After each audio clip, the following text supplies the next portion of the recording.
Kalau Inzaghi statementnya seperti ini. Ketika kita punya Dzeko dan Lukaku di kotak penalti, semua bola menjadi berbahaya. Jerewetan ceking kita, nyerewetin apa aja. Teman-teman, saat ini kalian sedang menyaksikan Cerewetin Inter. Apa kabar teman-teman semua? Gue 2 konten terakhir upload videonya selalu di atas jam 12 malam nih. Bahkan yang ini kemungkinan di atas jam 1 dini hari. Karena take videonya nih bahkan sekarang 11.38 waktu Indonesia bagian Barat. Karena lagi ada beberapa kesibukan, jadinya bikin kontennya baru bisa tengah malam. Semoga nggak basi. Hari ini gue mau ngelanjutin pembahasan Inter lawan Lecce kemarin. Karena menurut gue masih banyak hal yang bisa kita gali. Dari pertandingan kemarin yang kita tertatih-tatih pontang-panting melawan tim promosi, ada 2 hal yang bisa kita ambil. Kalau teman-teman, hal apa nih?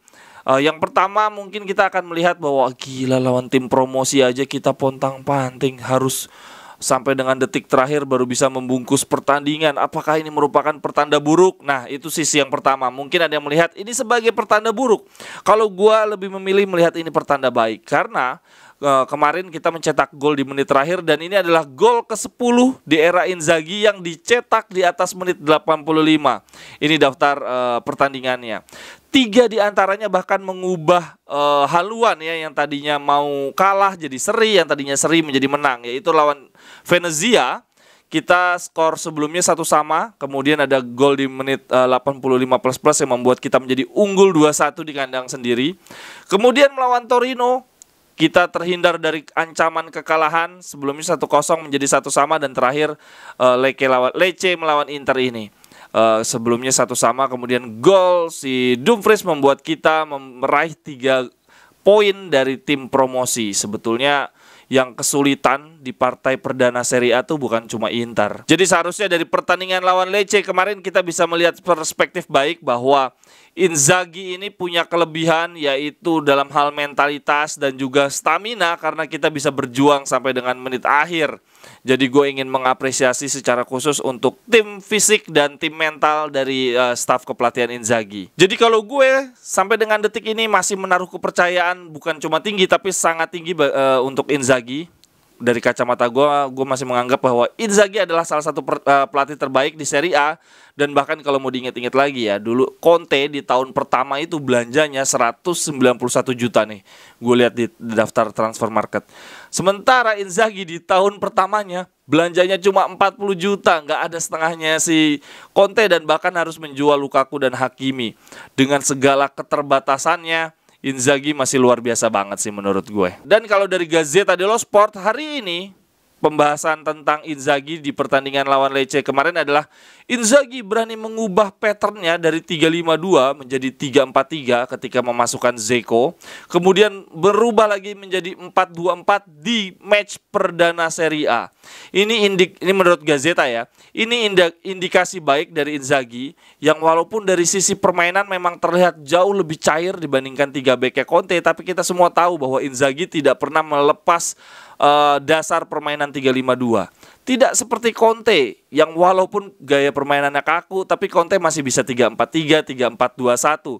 Nah sekarang, kalau bahasanya Gazzetta dello Sport adalah welcome to Simone Inzaghi 2.0, yang berani mengubah gaya permainan 3-5-2 demi menggunakan potensi seluruh resource yang tersedia di bangku cadangan. Jadi Inzaghi menurut Gazzetta dello Sport sekarang sudah Inzaghi 2.0 yang tidak terpaku menjadi 3-5-2 tapi berani bermain 3-4-3 dan 4-2-4. Gue sendiri sempat mikir kan kemarin, waduh pingin banget ngelihat Lukaku sama Korea main bareng nih, kayaknya seru nih, 2 pemain bisa dribble, mainnya melebar, bisa saling buka ruang. Kalau Inzaghi statementnya seperti ini. Ketika kita punya Dzeko dan Lukaku di kotak penalti, semua bola menjadi berbahaya. Wah, beda ya memang ya.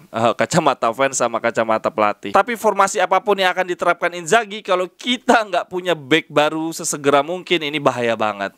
Kemarin kalau gue lihat bukan De Vrij titik lemahnya, tapi lebih ke Skriniar yang memang kondisinya belum sempurna. Dan gue berharap Inter secepatnya punya center back murni nih. Gue khawatir nanti mereka kartu kuning terus kita nggak punya back cadangan. Kalau berita terbaru, Akanji bahkan sampai rela mau perpanjang kontrak dengan Dortmund biar bisa ke Inter dengan status pinjaman, mengingat Inter sampai dengan detik ini belum punya uang juga, masih belum jelas Zhang mau investasi berapa.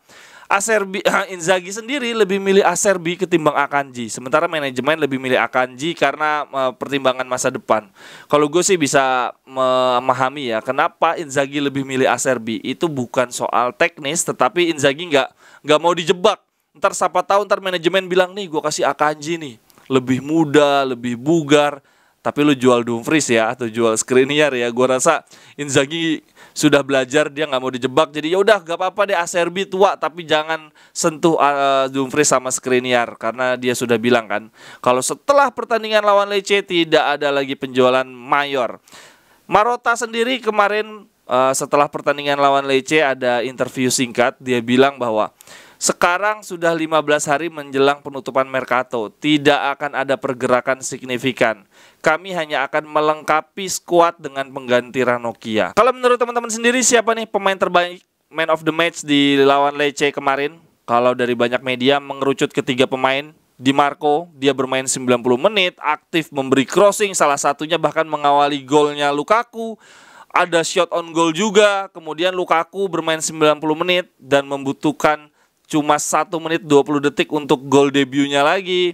Beberapa kali dribble dan sentuhannya membuat peluang. Atau teman-teman memilih Dumfries yang kemarin mencetak gol penentu. Kalau menurut teman-teman siapa nih man of the match di pertandingan kemarin? Dan ada catatan menarik apa menurut teman-teman di pertandingan Lecce lawan Inter kemarin? Justru membuat teman-teman semakin yakin dengan Inzaghi karena dia punya mentalitas, mau berkembang dari segi formasi, atau justru melihat, wah gawat nih pertandingan lawan Lecce aja begini nih, apalagi lawan Milan, lawan Juventus bisa dibantai kita. Sampai ketemu di cerewetan berikutnya. Bye-bye, thank you. Cerewetan ceking kita, nyerewetin apa aja.